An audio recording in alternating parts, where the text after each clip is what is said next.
Olá, meu nome é Danilo Félix, tenho 47 anos, sou petroleiro, sou analista de sistemas, fui conselheiro eleito do Fluminense por 4 mandatos, também fui diretor de TI não remunerado no clube de 2017 a 2018 e resolvi fazer esse vídeo falando um pouquinho, né, sobre a água, entre aspas, de Xerém, né.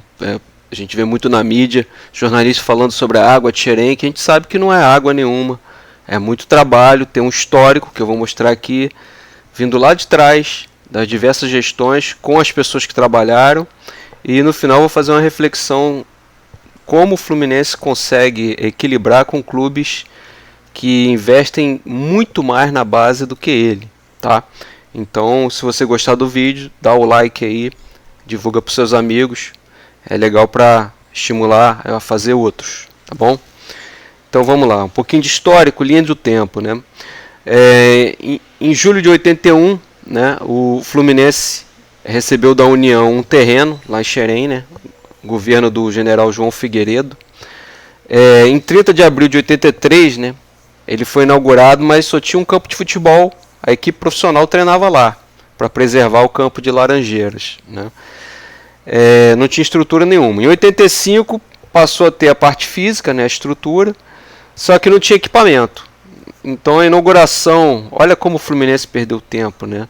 A inauguração de fato, com todo o equipamento, mobiliário e tal, aconteceu só em 95, né?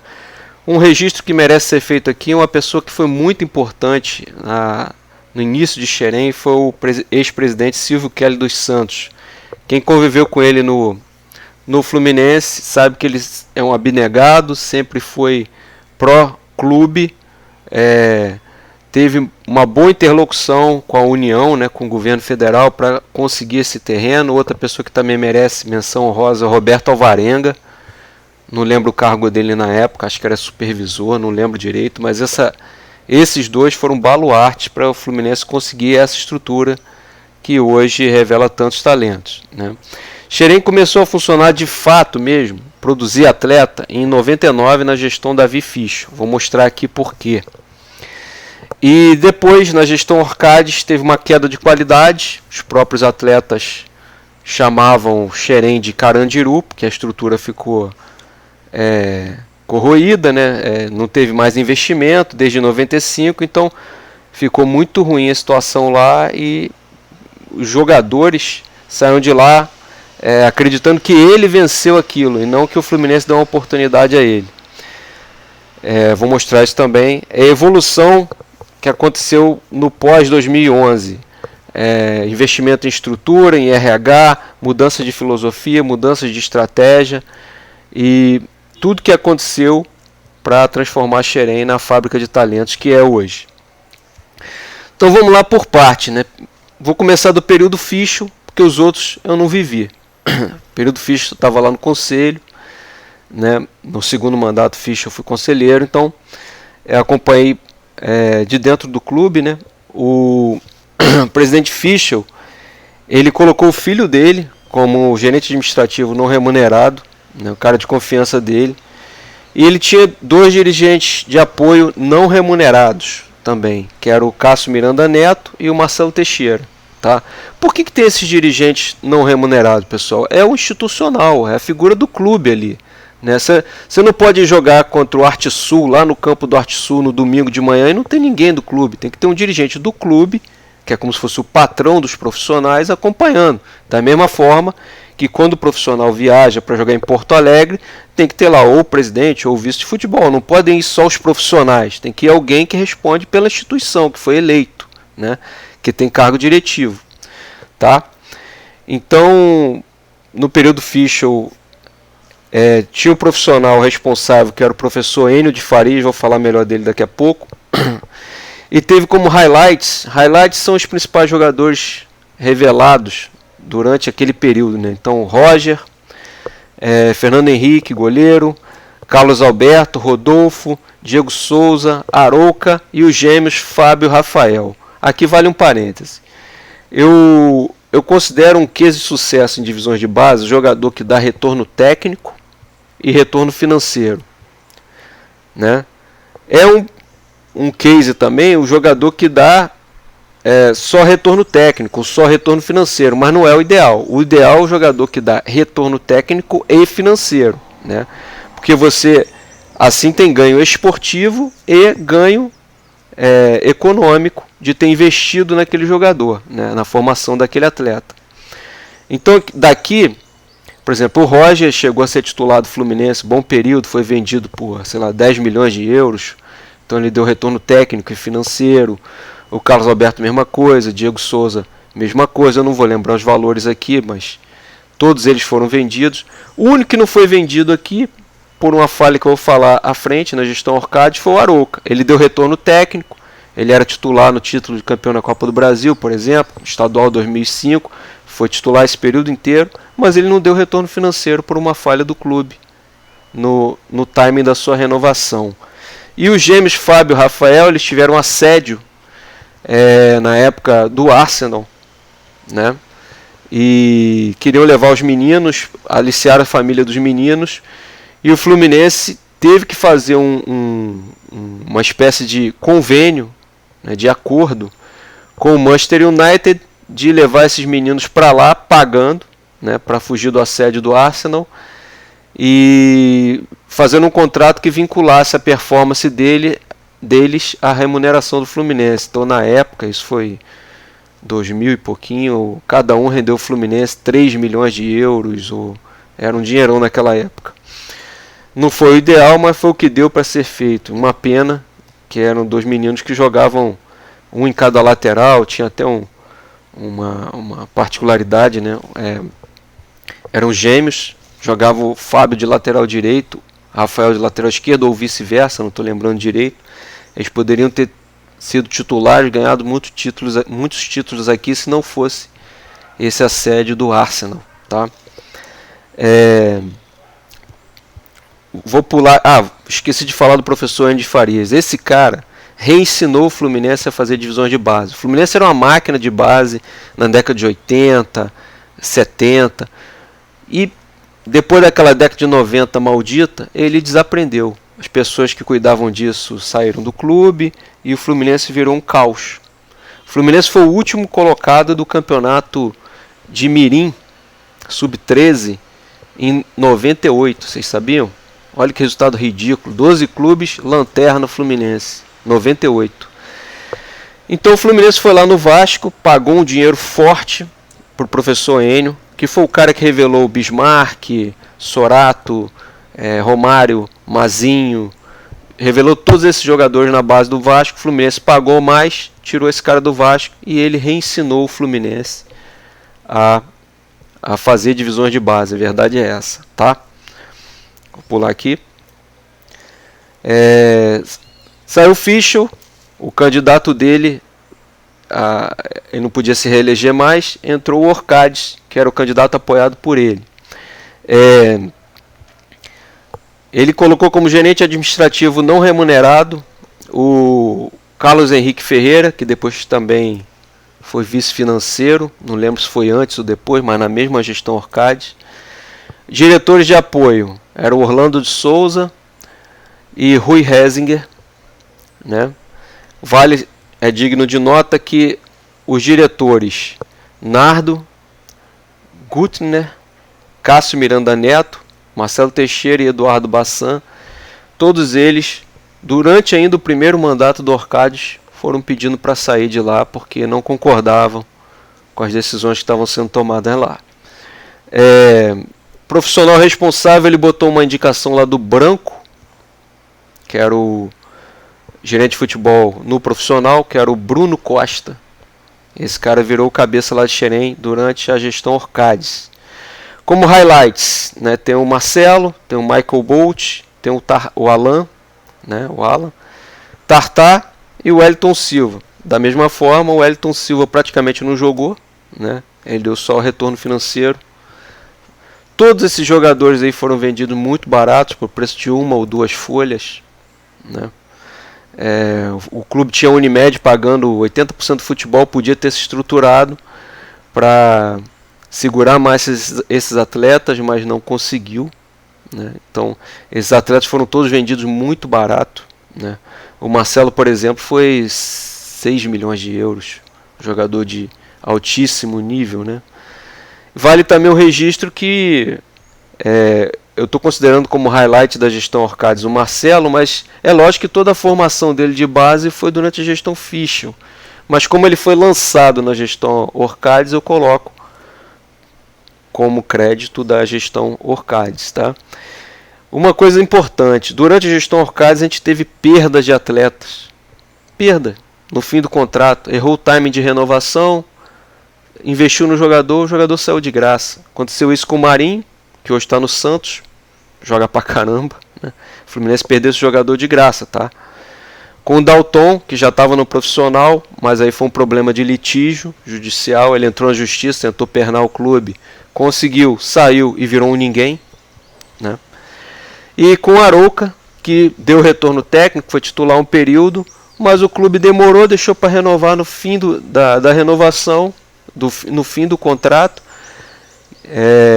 Veio São Paulo, Palmeiras, um monte de clube em cima, ele fez um leilão, foi para quem pagava mais, o Fluminense perdeu um jogador desse nível aí de graça. Uma coisa importante do período Orcades, os jogadores que estavam em Xerém chamavam as instalações de Carandiru, que é um presídio em São Paulo, tá? Era um presídio, né? Então aí tem uma foto de como era o banheiro lá em Xerém, então dá para vocês terem uma dimensão de como eram os alojamentos. Isso era muito ruim, tá? Eram condições insalubres e que se tivesse mais internet na época, mais divulgação disso na época, muito provavelmente os pais não deixariam seus filhos ficarem em alojamento com esse tipo de estrutura, tá? Botariam em outros clubes, talvez. Então, no período Orcades, na minha opinião, a gente regrediu, tá? Durante 6 anos a gente teve esses jogadores aí, mas a gente regrediu em formação de atletas, tá? Depois do Orcades veio oposição, ganhou, né? O Peter ganhou, fez 2 mandatos seguidos, 2011 a 2016, e aqui eu vou falar um pouquinho mais detalhado, porque foi aqui que, na minha opinião, aconteceu a grande mudança, tá? Primeira grande mudança, o presidente Peter puxou para ele Xerém. Xerém é muito sensível, não vai ficar na decisão de nenhum outro diretor estatutário, então vou puxar Xerém para mim, né? O profissional que eu colocar lá vai responder direto a mim. Para mim isso aí foi uma evolução grande, tá? Diretores de apoio estatutário não remunerado era o Fernando Veiga, né? Eu não lembro se tinha outro. Se tiver, vocês me desculpem, mas eu não consegui achar na internet, não estou lembrando se tinha outro. Os profissionais responsáveis tiveram 2. Então de 2011 a 2013 foi o Fernando Simone, de 2014 a 2016 o Marcelo Teixeira, que veio do Manchester United. O Marcelo estava trabalhando de observação técnica, de scout, lá no Manchester United da Inglaterra. A gente repatriou ele e ele veio dirigir a base do Fluminense. Isso foi muito bom para o Fluminense, tá? Highlights, né? O Wellington Nem, da mesma forma que eu falei do Marcelo, que seria um mérito da gestão Fischl, né? Eu dei o highlight na gestão Orcades. Eu acho também que o Wellington Nem o mérito mais é da gestão Orcades e não da gestão Peter, tá? Mas como foi a gestão Peter que o lançou, então eu estou dando crédito aqui. Teve o Wallace lateral, um jogador que o Fluminense vendeu bem. Digão foi campeão brasileiro, para quem não se lembra, 2012 o Leandro Eusébio passou o campeonato quase inteiro machucado. O Digão foi titular junto com o Gum a maioria das partidas, meteu gol e tal, então ele deu retorno técnico. Depois o Fluminense vendeu ele para, não lembro se foi algum país árabe, por um dinheiro justo, por um zagueiro como o Digão. Então ele deu retorno técnico e retorno financeiro, né? Alguns podem discutir isso, mas ele está dentro do que a gente considera um case de sucesso. Gerson, que foi a melhor venda da história do clube, né? Kennedy foi vendido para o Chelsea por um bom dinheiro também, na época. O Marlon foi vendido ao Barcelona também. Marcos Júnior, a gente não conseguiu vender esse jogador, talvez por causa da estatura dele, mas ele foi titular por alguns períodos e sempre teve ali compondo o elenco, então acho que ele fez bastante gols pelo Fluminense, então ele merece ser lembrado aqui, um jogador útil. Teve o Scarpa, que também tentou pernar o clube num litígio, como o procurador dele, o Bruno Paiva, fez a mesma coisa com o Zeca lá no Santos, com o William Arão no Botafogo, para tirar para ir para o Flamengo, né? E o Fluminense lutou, conseguiu ser indenizado parcialmente, ele ficou 11 meses sem jogar, não foi o que a gente queria, não foi uma venda, mas pelo menos o jogador não saiu no litígio de graça, né? O Fluminense teve alguma indenização ali, embora não tenha sido a ideal, a justa para um jogador desse nível. Melhorias muito importantes em estrutura, em RH, se vocês derem um Google do que aconteceu na gestão Peter em relação à estrutura, vocês vão encontrar muitas matérias igual a essa que eu colhei aqui, de Carandiru a Paraíso, né? Matéria da ESPN, tem matéria do GE, tem matéria do UOL, tem bastante matéria com o investimento que foi feito em Xerém, e nos campos, em vestiário, em alojamento, em sala de musculação, fisioterapia, equipamentos, etc. Né? E RH, quando o Peter assumiu, a gente detectou lá, né, eles detectaram que tinha muito treinador e coordenador de categoria que não tinha formação, o cara não era professor, né? E é importante pra caramba a formação para o cara trabalhar com criança, para trabalhar na base, entendeu? O cara pode até ser ex-jogador, mas tem que ter formação. Então aos pouquinhos foi trocando, foi tirando os profissionais que eram só ex-boleiro, foi colocando professor. E isso deu um up muito grande na formação no Fluminense, tá? Na revelação de talentos, nas condições com que esses talentos eram revelados e no número de talentos que eram revelados. Coloquei aí as fotos dos principais desse período, né? E eu vou explicar um pouquinho mais em outro slide, né? Então, estrutura antes e depois, eu coloquei uma foto daquele banheiro, né? Como ficou, se vocês pesquisarem tem muito mais fotos assim antes e depois no Google, mas não é o caso aqui, né? Teve investimento, teve reforma nos gramados, nos vestiários, né? nos equipamentos. Então coloquei ali um print de uma matéria do GE de 2013, né? Uma coisa importantíssima, teve um incremento do fortalecimento da integração com o futsal, né? Por exemplo, o Arouca veio do futsal, o Toró, que não vingou no Fluminense, veio do futsal. Isso sempre foi feito, mas era feito de forma empírica. Alguém viu aquele jogador, avisou Xerém foi lá, avisou. Colocou isso como processo. Ó, os melhores do futsal, do sub-7, do fraldinha, do não sei o que, vai ter aqui no futsal de Laranjeira, vai ter uma ponta de Xerém olhando esses caras e levando eles para jogar no campo lá em Xerém no momento certo. Então isso foi estruturado, foi colocado como estratégia, como importante, e eu vou falar um pouquinho depois por que foi tão importante isso aí, tá? Foi criado o projeto Tricolor na comunidade, então o Fluminense passou a ir nos guetos, né, nas comunidades, né, onde tem desigualdade, onde não tem oportunidade. O Fluminense foi buscar o talento lá. Por que foi buscar o talento lá? Porque lá aparece muito mais talento do que em condomínio. Por quê? Porque no condomínio a criança ela rivaliza, o jogo de bola rivaliza com videogame, com PS4, com cinema, com shopping. A galera de comunidade que passa dificuldade passa muito mais tempo jogando bola, porque não tem PS4, né? É um outro tipo de vida. Então lá aparece mais jogador e também tem aquele brilho no olho do menino que tem algum talento de querer ser profissional para ajudar a sua família, que sempre tem dificuldade. Então o Fluminense passou aí nas comunidades, dar oportunidade a esses meninos e fazer recrutamento e peneira lá, né?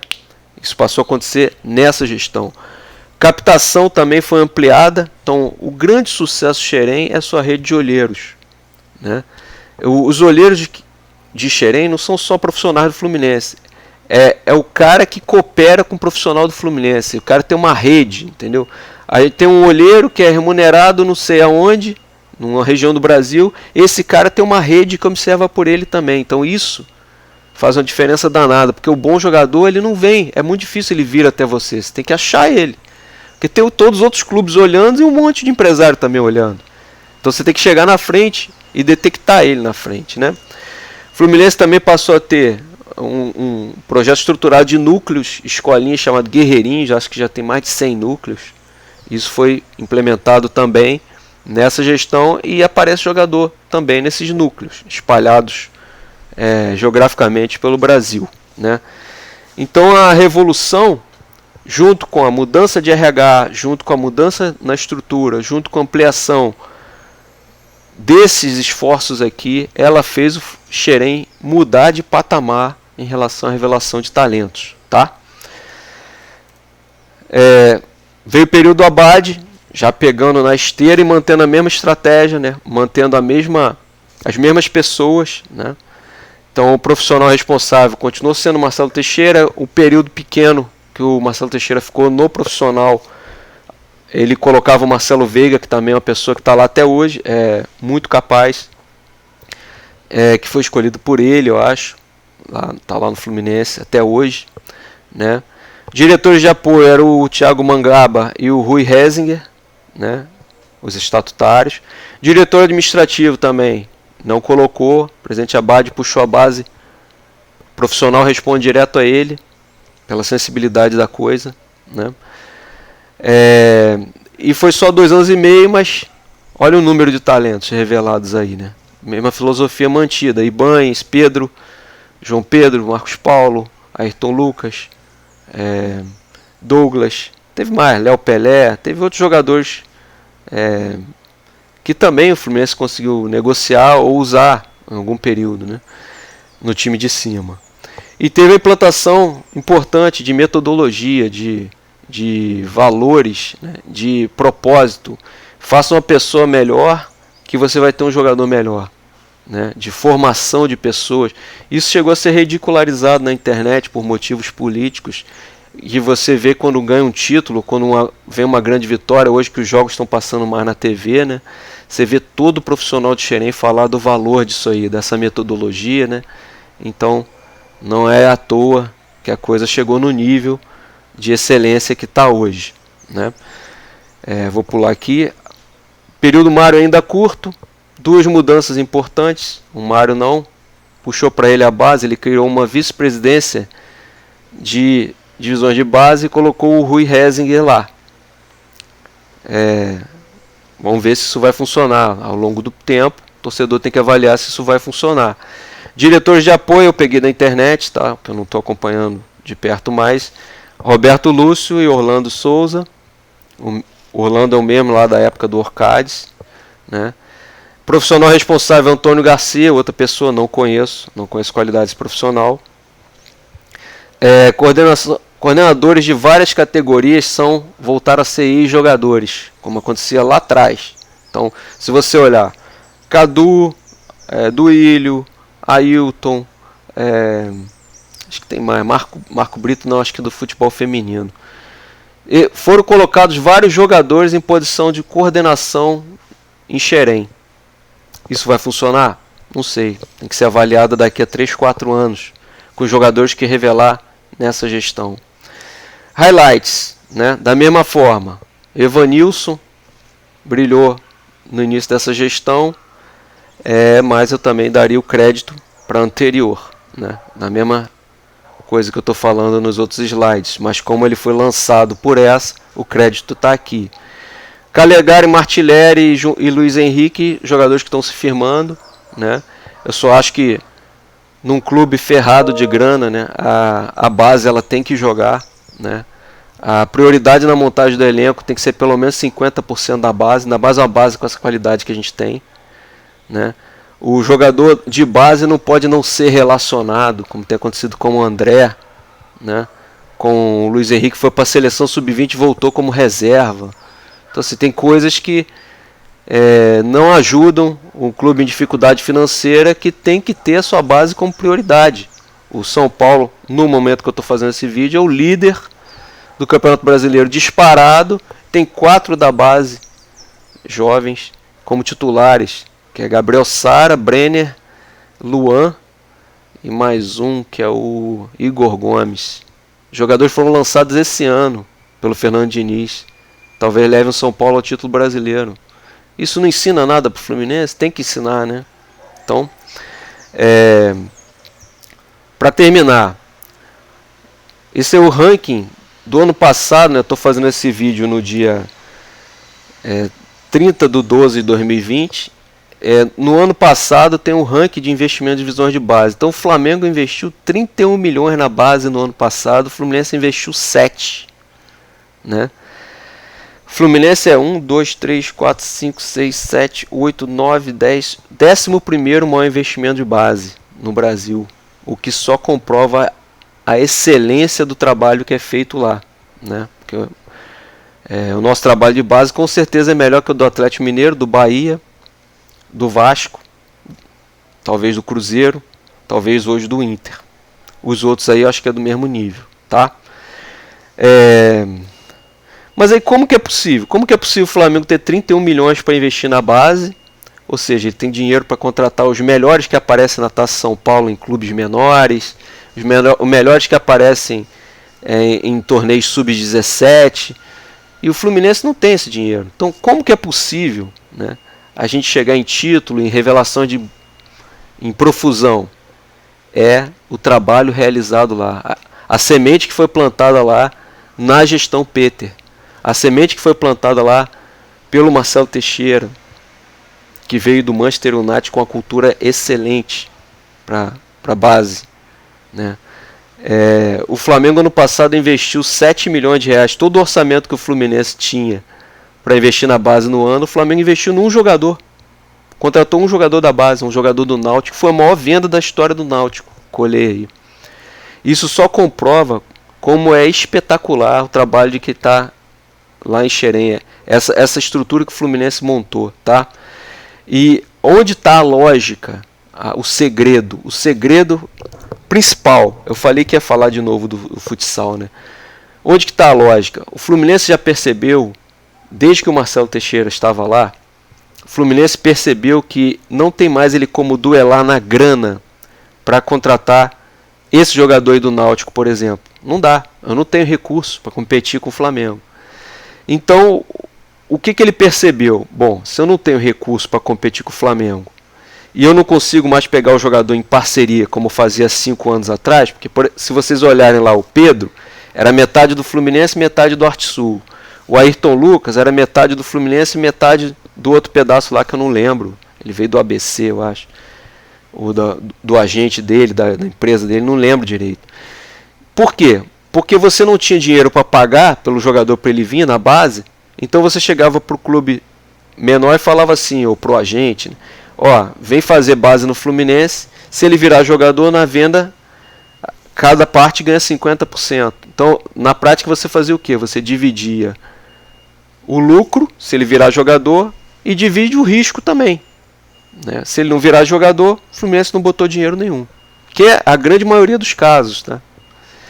Então, assim, como a gente não tinha dinheiro, a gente fazia essa aquisição na base da parceria, né? Dando percentual de direitos para outra parte. Hoje nem isso dá para fazer, porque os melhores, ele pede dinheiro, o Flamengo vai lá e paga, o Palmeiras vai lá e paga, o Grêmio vai lá e paga, o Fluminense, se ele não fizer diferente, ele não vai pegar os melhores. Então o que o Fluminense fez? Ele entendeu, lá na gestão Peter, né, que ele tinha que pegar os melhores mais cedo. Ou seja, você aumentava a incerteza, né, você começava a trabalhar o jogador, pegar os melhores jogadores lá no futsal, no 10 anos, 11 anos, mirim, sub-13, tentar captar os melhores nessa idade. A incerteza é muito maior, o tempo de maturação é muito maior, mas esses jogadores que estão chegando agora, Marcos Paulo, João Pedro, Luiz Henrique, Calegari, Martinelli, todos esses jogadores dessas gerações, né, Kaique, né, esses caras vieram lá de trás, alguns do futsal, alguns direto para Xerém, mas muito pequenininhos, porque o Fluminense percebeu que a estratégia tinha que mudar. Eu não podia disputar os melhores ali no sub-17, que eu não tenho grana. Então eu tenho que disputar os melhores lá atrás, no sub-10, sub-11, sub-12. E isso foi espetacular, tá? Então assim, pessoal, não é água de Xerém, não. É muito trabalho, é estratégia, é foco. E são grandes profissionais que foram colocados lá. Cuidem, vigiem, porque isso aí é a joia da coroa. O Fluminense tem como valor institucional principal a torcida de bom poder aquisitivo, concentrada numa grande metrópole, né, que é o Rio. O clube está no eixo Rio-São Paulo, também que é importante. E temos divisões de base de excelência, com pouco investimento. Cuidem disso, não deixa isso acabar. Não deixa a base ficar sem jogar, tá? Porque disso depende a viabilidade do Fluminense como grande clube. Ok? É isso, pessoal. Vocês gostaram do vídeo, dá um like, compartilha. Espero que vocês tenham gostado. Um abraço, saudações tricolores.